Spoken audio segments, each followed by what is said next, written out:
movement at KCVG is a movement for all of us. Their fight for $30 an hour, 180 hours PTO, and union representation at all disciplinary meetings is our fight. And to be very clear, we're not going anywhere. I think the real reason that you're coming out here to intimidate us for pro-union activity is the fact that we're talking to coworkers about the $10 billion in profits that we made this company in the last 3 months and asking them where they think that money should go. So I'm just letting you know that's retaliation. Hey, oh, union busting has to go. We need everybody, every language, every ethnicity, every nationality, every worker in every section of this facility in order to win. And what's going to make this possible?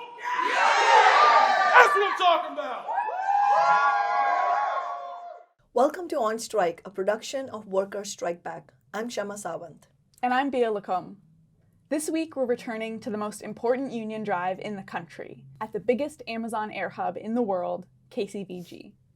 We talked about the KCVG union drive in our first episode of On Strike in September. We're going back to KCVG this week as the workers there demand translation rights for all at the facility and ramp up their union drive, signing authorization cards for the union at a rapid pace.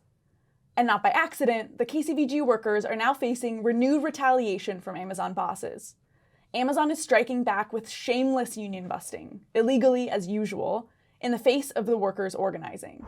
Jordan Quinn is an employee at the Amazon Air Hub at KCVG. He helps process all the packages that constantly come in and out. But he says it's been difficult to process the way he thinks one of the biggest companies in the world treats employees. When people experience how hard we have to work and how we don't get paid enough, how we don't get enough time off, and how we don't get enough benefits, then Amazon will try and find a way to fire people for any reason. Unionizing Amazon is a crucial task of the working class in this period. Amazon is the second largest private corporation in the world, with a net worth of $1.52 trillion. It just officially became the nation's biggest private package carrier, surpassing UPS. It is the Goliath of the logistics industry, and has made billions for its executives and billionaire shareholders year after year this decade. In the last quarter, Amazon cleaned up again with $10 billion in profits. What happens to those profits? Do the workers who created them have a say?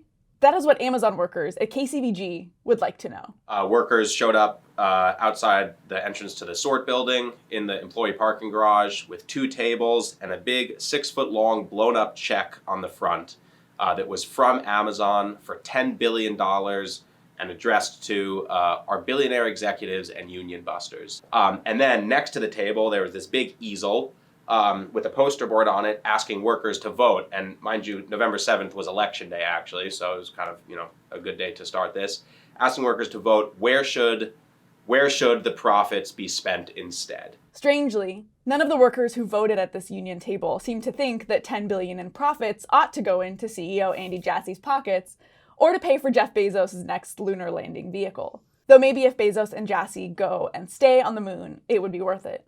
Instead, workers are voting for things like a starting wage of $30 an hour, on-site childcare, translation, and double pay for forced flex hours. And yeah, within the first day, something like 200 workers voted, and management was pissed. This was the day that apparently the VP of Amazon Air was walking around KCVG, their darling largest air hub, and they were embarrassed. They were pissed off, and they don't want workers knowing that the profits that they make are going to billionaires. Amazon managers attempted to intimidate workers at this table repeatedly, doing as many as 7 badge challenges in 4 hours. The 6th time today that we've been badge challenged. Management tried to run us out 5 times, but we stuck together and we didn't back down. So literally within 30 minutes of setting up this table with the check and the easel and the voting station, managers started coming out and badge checking workers, saying, you can't be out here. This is an ingress-egress issue. You're blocking the flow of traffic. They absolutely were not. There's pictures, that show this very clearly. Your table and easel are a safety hazard. A badge challenge is on the surface supposedly just Amazon asking to check an employee's credentials. But in reality, it's used as an attempt to intimidate the worker. Management claims that badge challenges are a normal practice. But one pro-union worker completely debunked this false excuse. explaining that she had never been badge challenged in the 7 years she has worked at Amazon until she joined a union table. I've been at Amazon almost 7 years. That is the first time in my career at Amazon that I was ever ID checked, and that was yesterday. So don't tell me it's a common occurrence. Managers were even checking the badges of people they knew by name. Griffin, can I see your badge real quick? Know his name, ask him for badge. You think I lost it in the last 10 No, I minutes? just want to make sure you have it on you. Be on our property. I want to keep everybody here safe. During these so-called badge challenges, workers were repeatedly informed that this table and that easel were somehow a quote-unquote safety hazard. I want to instruct you guys to go ahead and take down your display. We're not going to do that. So your display is a safety concern. This is an egress area. We currently have people exiting and entering the facility. So this is an instruction, and failure to comply with that instruction as Amazon associates would be considered insubordination. We got called into HR to talk about the tables and the size of the tables and the locations of the tables and what kind of table was it, and do you think that anyone was stopped because of the use of the tables? Do you think anyone was endangered because of the table? It was a whole rigmarole of a wild goose chase. When workers didn't buy that, they were told that if this so-called safety hazard wasn't removed, then they would be guilty of quote-unquote insubordination. This is despite the fact that they were tabling during their non-work hours in a non-work location. From there on out, from November 7th to November 17th, basically every 20 to 30 minutes that workers are out tabling, and they're out there for many hours a day, 4 hours in the afternoon, usually a few hours on the night shift. Managers would come out and tell them to move, and workers were getting threatened with insubordination. So this is just blatant anti-union, illegal retaliation and intimidation tactics. Of course, taking down those union tables would take down our message as well. And we told them this is, protected under Section 7 of the National Labor Relations Act. What you guys are doing is illegal, what you're asking us to do. And when even this didn't work, Amazon sent out the general manager of the facility to take things up a notch and threaten workers with firing.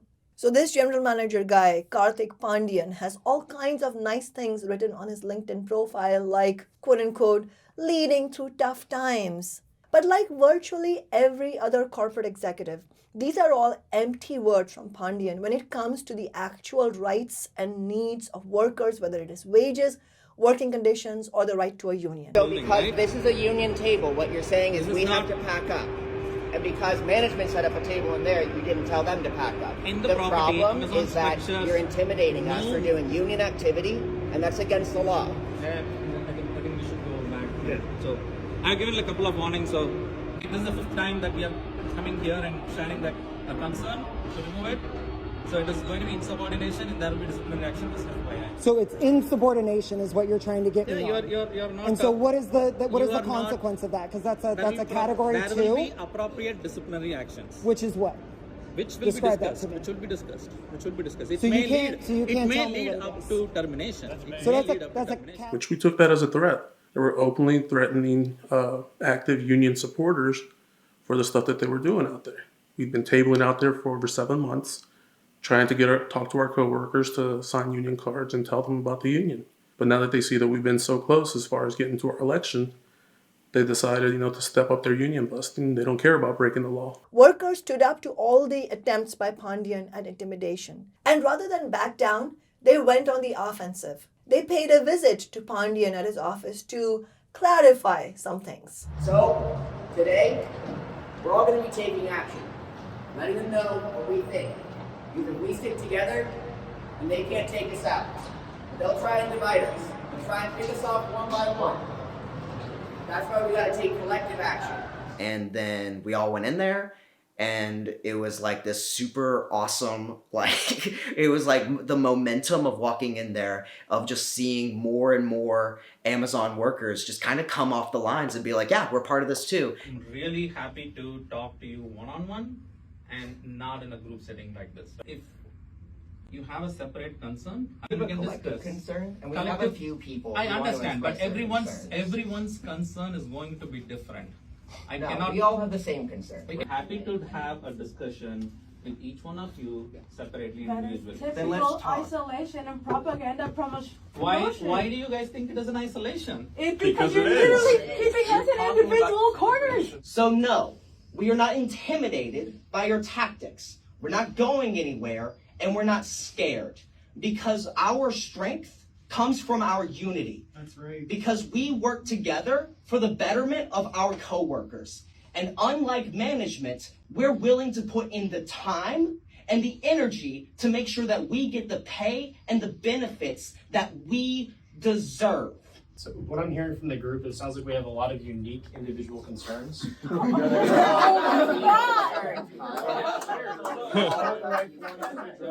After we had the March on the Directors and we had the protests at the recruitment centers for better translations, we've seen a huge influx in the amount of cards that we're signing, because weirdly enough, the more Amazon tries to quell the unionization efforts, the better we do.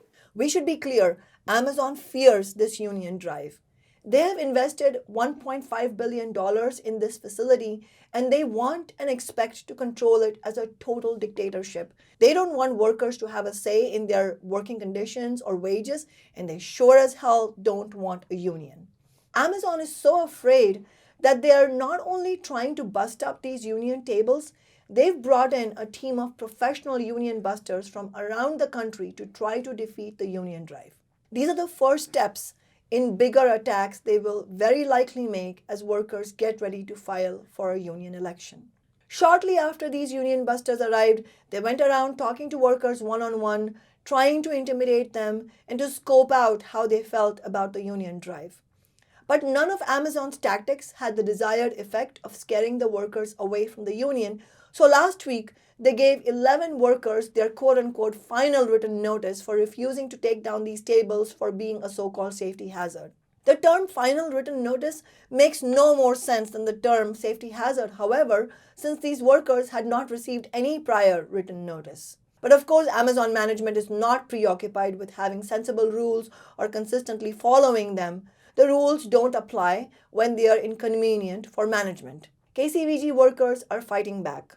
All the workers are filing an appeal against these so-called final written notices, and workers have stepped up their efforts and are continuing to collect union cards at a rapid pace. I was one of 11 Amazon workers at KCVG that was given a final write-up for being part of union activity. The law and legal case precedent are on our side. Any illegal actions taken against our coworkers will be fought tooth and nail with over 1,000 of your coworkers. If you work at KCVG, sign a union card if you haven't. Talk to your coworkers about the union drive. They are launching a petition demanding no more arbitrary write-ups or union busting at KCVG, and will be getting signatures all over the facility and among supporters in the community. Workers are also putting up a legal challenge to the company's illegal practices.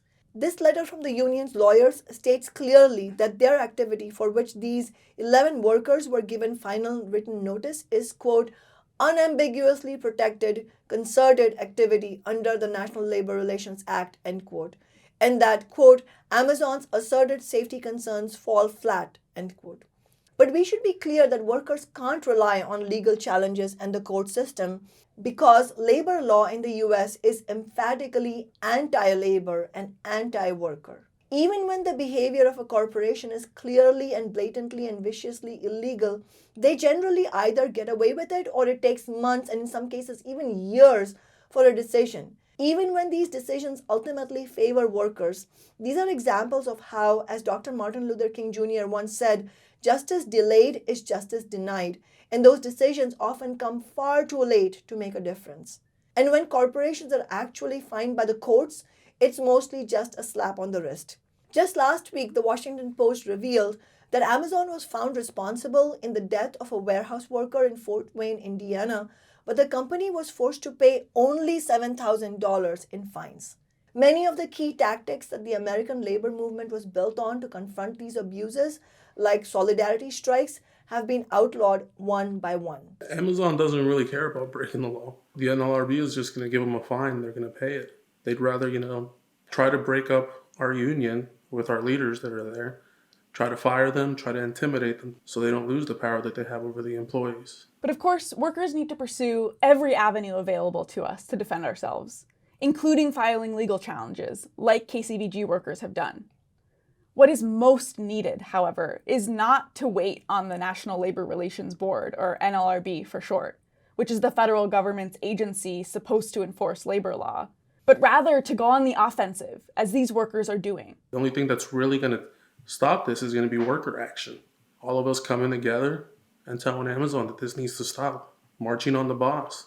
Striking if we have to. A lot of workers at KCVG started coming up to the leading union workers, the union organizers inside, and saying, hey, like, what are we going to do about this? Like, this is crazy. We can't just let them do this. What are we going to do? And so basically workers decided to hold another march on the boss. In fact, this week, on November 29th, workers again marched on the Amazon bosses to demand the removal of these final written notices. And they're going to be delivering a massive, blown up written warning that workers are going to give to management. And they're going to march in there and they're going to say, Amazon, we're putting you on notice. Illegal union busting will not be tolerated in the workplace. We're writing you up. And they're going to try and talk to the site director, Jess Stewart, and give her a piece of their mind. During recent decades, the labor leadership in the US has relied far too much on legal challenges and the NLRB in the context of corporate retaliation and targeting of union supporters and organizers.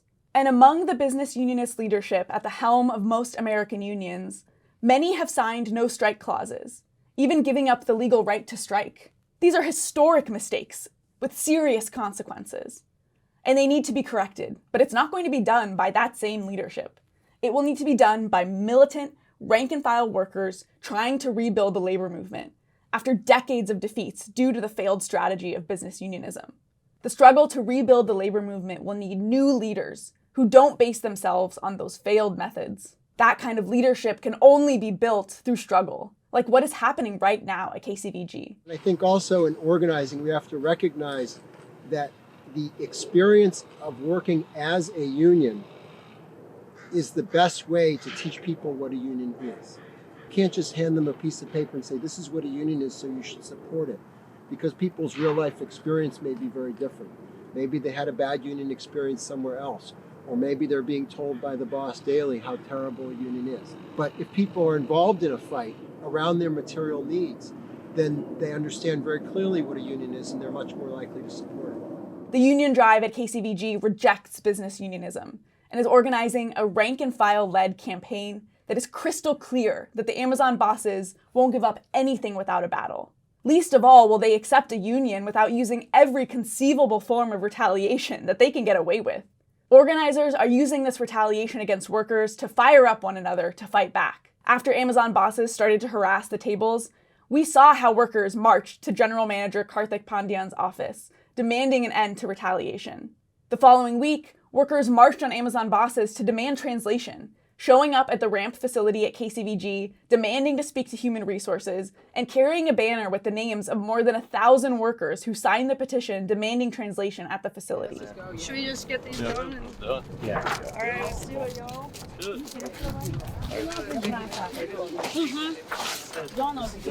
Oh, it's huge. Why don't you guys march in and we'll march behind you. Yeah. Est-ce qu'on va? Quand on veut ça? Un peuple uni ne sera jamais vaincu. Un peuple uni ne sera jamais vaincu. We're here because over 1,000 co-workers have signed this petition to get translation. We need everybody to join us. Even everybody that's behind this wall, come out here and join us. This march sent a powerful message to Amazon bosses.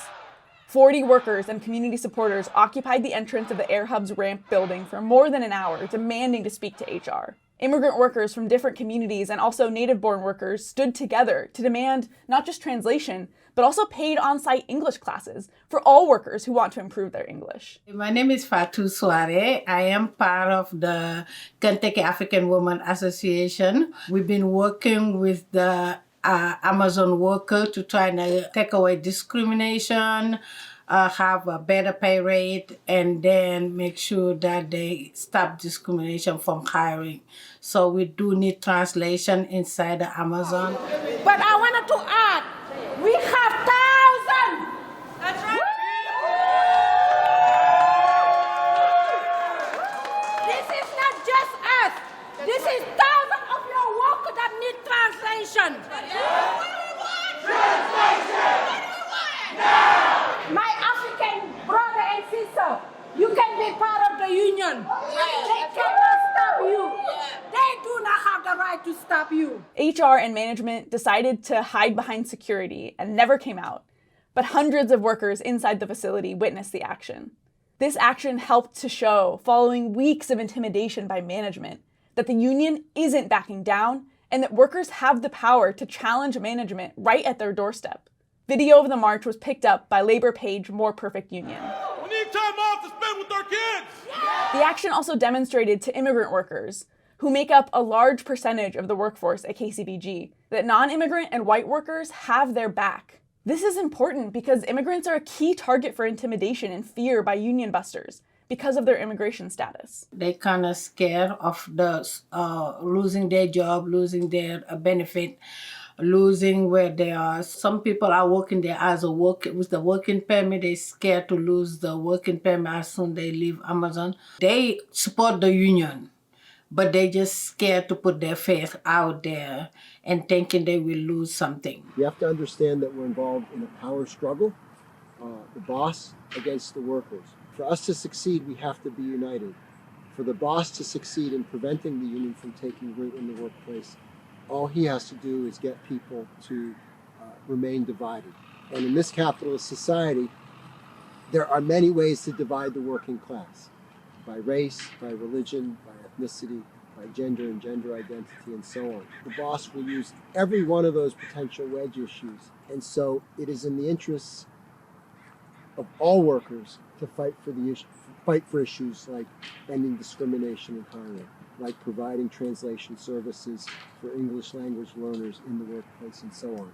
Whatever builds unity is positive for building the union, is necessary. Whatever divides us harms all of us. We need to support each other. That's what I really want. So we need to support the need for the other worker, the white worker, and then the white worker support us for what we need, the translation, discrimination, or anything going on the Amazon. If you're a white worker from northern Kentucky working in the Amazon warehouse, you understand that your ability to win $30 an hour is bound up in the fight of whether we have enough power to win translation services, because it's all the same power struggle. Amazon is afraid of this union and what it represents. American workers, immigrant workers coming together to fight for our common interests. We're going to take this fight all the way to the top at Amazon so that every worker at Amazon can have a union, not just KCVG, but this entire company. Nous voulons la traduction. In recent weeks, Amazon has ramped up its union-busting tactics, many of which come directly out of their playbook of intimidation against union organizers.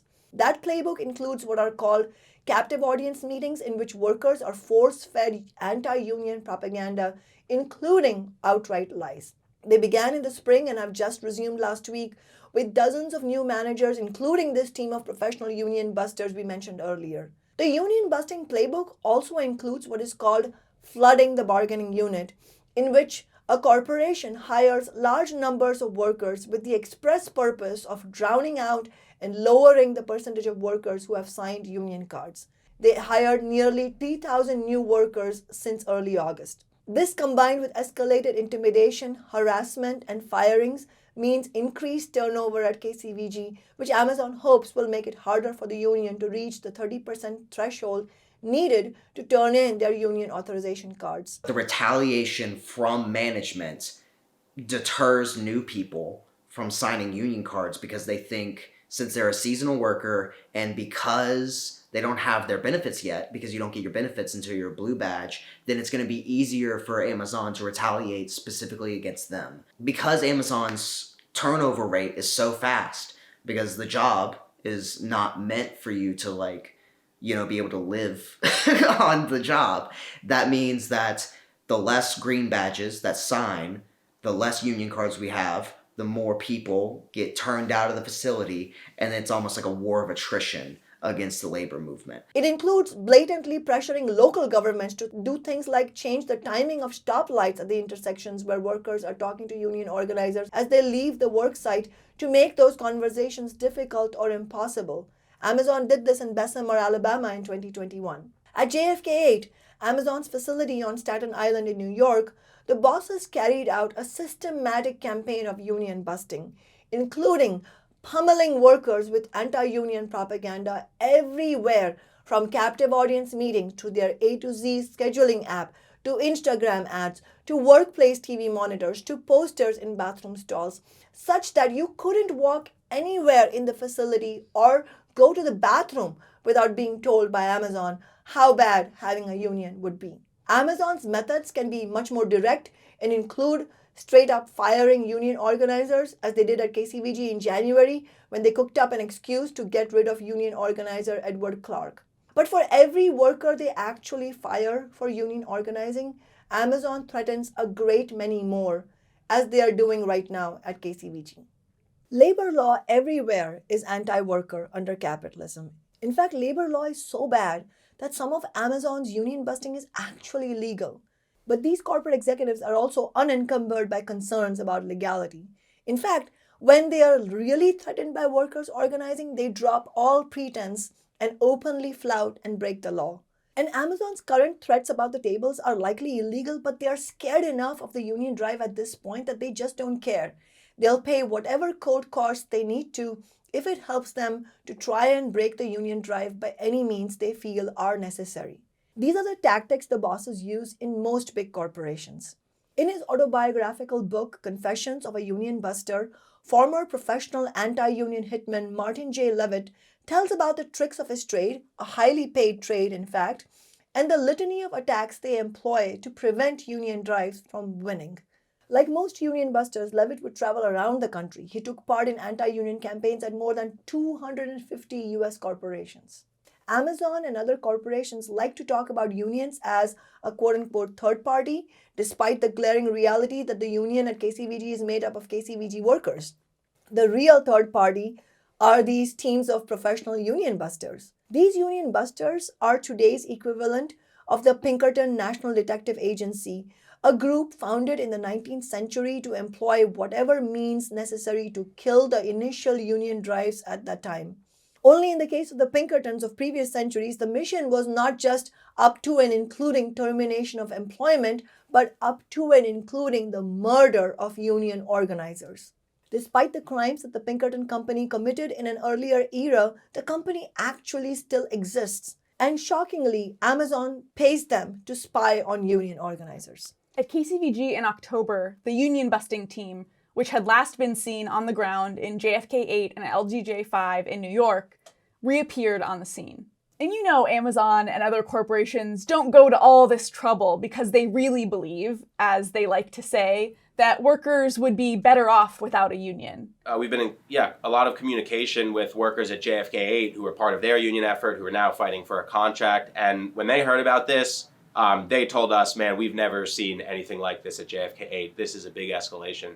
And I think that just shows what we've been saying the whole time. You know, Amazon is going to go harder here than they've gone anywhere else. Union organizers at KCVG take all this very seriously. And right now, they are holding anti-union busting workshops so that workers can be prepared for Amazon's crackdown and know how to respond when the bosses target them and try to intimidate them. This includes learning how to make it as difficult as possible for Amazon to fire a worker for union organizing on some trumped-up false basis. So how has the mainstream and labor media been covering the union drive at KCVG and the recent blatant attacks on union organizers at the facility? How has the press responded to this rank-and-file, inspiring, and democratic campaign?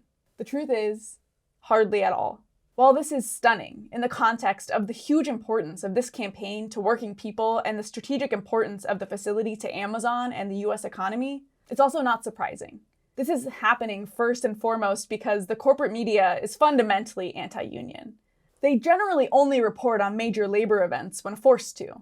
When a big union goes on a strike that has the potential to affect corporate profits and the economy, then they will speak up to take the side of the bosses, whether blatantly or less so. At the same time, unfortunately, much of mainstream progressive and labor media are also themselves hesitant to cover a rare, genuinely rank-and-file-led, class struggle-based campaign like the one at KCVG. This is another reason why our broadcast on strike is an important tool for helping to rebuild a fighting labor movement in the US, because neither the boss's media nor much of the existing progressive media cover union drives like this one from the perspective of the interest of working people. The KCVG campaign has made powerful use of social media, however, as you can see from the TikTok clips we have shared in this program. The TikTok videos are being viewed by millions of working and young people who are inspired by this powerful campaign. In May, the New York Times mentioned the drive as part of a larger piece on Amazon. It did so revealingly with a fairly explicit warning to Amazon that it was vulnerable and to get its shit together before it risked being unionized. Recently, Cincinnati paper Spectrum carried an article and a video clip on the latest retaliation efforts by Amazon. But when the reporter showed up to the Air Hub to interview workers after they marched on the bus, Amazon management bullied him off the property. Operations just came out and kicked out this reporter who came to interview us on the illegal tactics that they're using to try and intimidate us from our union. About a week after the story finally ran, the video was mysteriously taken down, apparently because it misidentified an Amazon spokesperson as Mary Kate instead of Mary Kate Paradis. This is an example of the kind of pressure that corporate media is under, even when rank-and-file reporters try to cover these stories. Workers have to seek every avenue to reach the wider working class and cannot accept a media blackout, no matter how stubborn that blackout might be. We have to push back and ensure that our voices are heard by working people around the country and that we win their solidarity for our struggles. The struggle at the Amazon Air Hub has found wide support from working people who do hear about it. Workers Strike Back has now organized 3 of what we call weeks of action in cities around the country this year, with a 4th one happening from December 10th through the 16th. These weeks of action have raised over $55,000 so far, from thousands of one-on-one conversations at tables in cities around the US. So let's hit the streets, let's talk to all the working people and students who walk by our tables and say fuck Amazon and drop a $100 bill, because they know what's going on, and they will be absolutely willing to donate and support these workers just as we are today. Solidarity. Regardless of what you're going to school for, regardless of your work, Amazon workers winning a contract, winning a union is going to improve the conditions for all of us. Amazon's got billions in the bank, and we might not have billions, but we got a massive amount of working class people. People know how poorly Amazon treats its workers.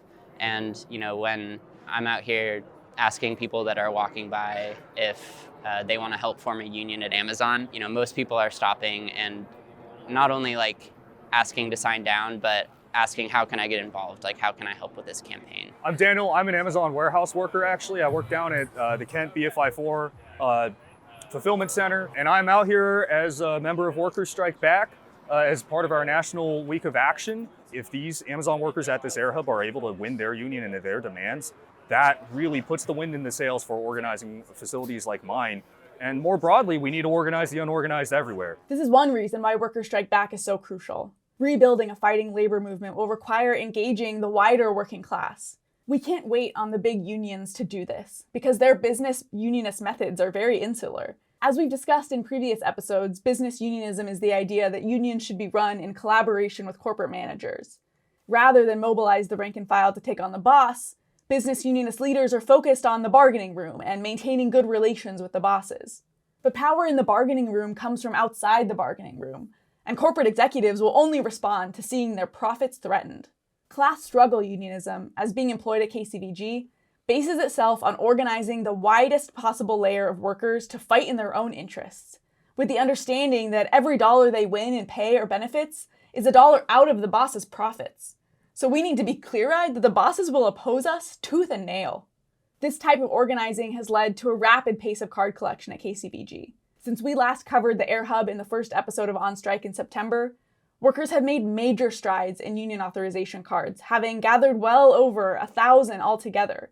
There is also a real dynamic on the shop floor, with workers following the bold actions by the union in recent weeks with the 3 marches on the bosses. Workers at KCVG are employing the kinds of militant methods the American labor movement was once built on.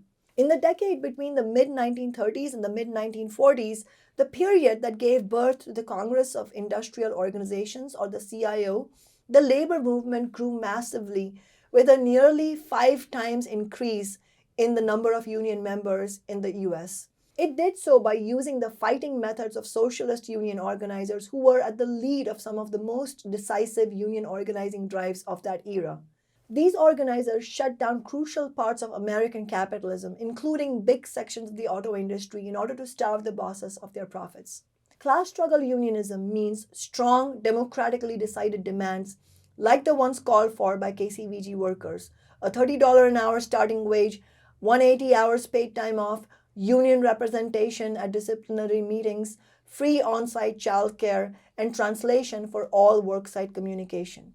These methods base themselves on building a wide and deep network of workers, winning key workplace leaders to the union, and building up strong resistance to union-busting methods by the bosses, preparing workers for attacks so that when they come, they can be defeated by a class-conscious and wide section of the workforce.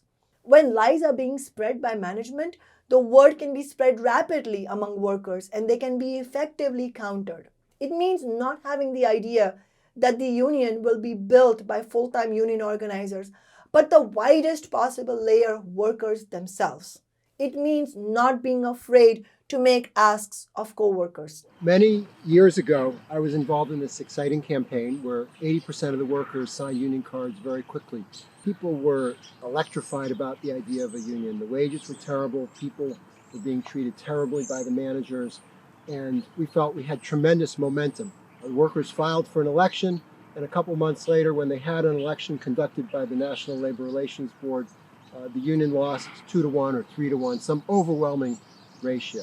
We had to ask ourselves, what exactly happened? Did we miscount the number of actual supporters? Did the boss solve all the problems by giving everyone a pay raise? By firing all the bad managers? No, none of that stuff happened. We lost because while we had a lot of union support at the beginning, we had failed to build an actual union within the workplace, the kind of structure that you need to build a union, to fight for the things that you need, and to fight off the boss's anti-union campaign. We have to understand that in the United States, organizing a union in the workplace is class warfare. And when we go toe-to-toe against the boss, we have to have not just the support on cards, but we have to have a union structure with leaders in every workplace, in every work site of the workplace, ready to fight and defend the union, educate co-workers, bring them along, and get them also to fight as a union. At KCVG, when someone is supportive of the union and has signed a union authorization card, they get asked if there are 2 other workers they can talk to about signing a union card. And not just in the abstract. When can you do it? On what day and what time? And when can we check in about it? This means workers taking on the serious responsibility of building the union themselves. And when you're serious about something, that means getting into the specifics. It means follow-up. And it means making a follow-up ask after the first task is done and the second task is done, and so on. Everyone who's involved in a union should always be taking on tasks and responsibility. And it means not being worried about being seen as pushy just for making those asks. If you're being effective as a worker organizer, that's how most workers will see you, as being serious about winning, and they will respect it. It means building strong, democratically run, worker-led organizing committees in different parts of a work site, as workers are doing at KCVG. All of this is necessary to build an organizing structure at a workplace that can stand up to the tornado the bosses will be sending to try to tear down the union. We need union drives that can stand up to the tornadoes and hurricanes and everything else that the bosses throw at us. Many of these methods are in essence very similar to the methods of the CIO socialist organizers who helped build a fighting American labor movement in the 1930s. Any worker organization needs structure, not just material issues to agitate around, not just charismatic leaders and not just public support.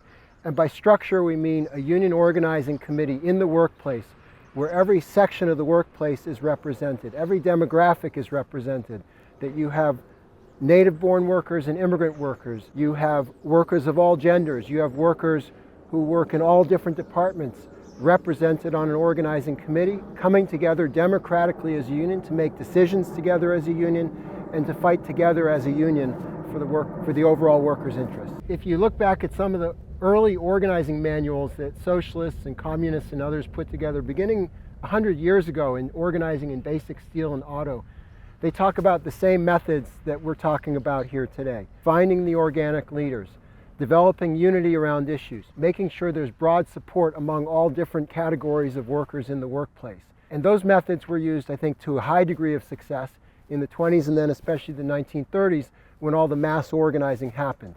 That's because we built organic unions within the workplace. Winning a union also means preparing ahead of time, preparing for attacks from the bosses, preparing for your own next steps. That's why workers at KCVG are building for a Vote Yes campaign in the coming union election. It's also why they're studying Amazon's methods of union busting and of corporate union busting generally. That's why they're discussing the need to prepare for a strike right after winning the union election. They understand that winning the union election itself will not be enough. A strike will be needed to force Amazon to the table for the union to win a fair contract. Because as we can see at JFK 8, the bosses have to be forced to come to the table. And they still haven't at that facility, now over a year and a half after the election. The only way to get companies to give concessions, at least a company as big as Amazon, is a strike. I don't see it happening without workers saying, we're not going to show up to work, we're going to shut down production. It took a huge strike wave that shut down much of production to unionize General Motors and the auto industry. It will take strikes to unionize Amazon and the logistics industry. If workers can win at KCVG, it will be like a bolt of lightning, capable of igniting militant labor organizing around the country. We have to remember that workers produce all wealth, right? That nothing happens without our labor. And therefore, if we can organize in sufficient numbers around concrete demands, and we're committed to taking action to back up those demands, then there's really nothing that we can't win. It's just a question of power. The workers at the Amazon Air Hub deserve your support. Please take a moment right now and donate to the ALU KCVG campaign in Northern Kentucky. On Strike has launched a membership drive for Workers Strike Back. Become a member now and help ensure we can continue our work of supporting crucial union drives like the one at KCVG, and continue to produce this weekly program. Go to workerstrikeback.org and click on Become a Member. On Strike is a production of Workers Strike Back, a nationwide organization fighting on working class demands like a $25 an hour minimum wage, union jobs, Medicare for all, and against discrimination and oppression. Workers Strike Back is also calling for a new party for working people, because neither the Republican Party nor the Democratic Party represents us. On Strike is a broadcast entirely for working people, funded entirely by working people. Solidarity.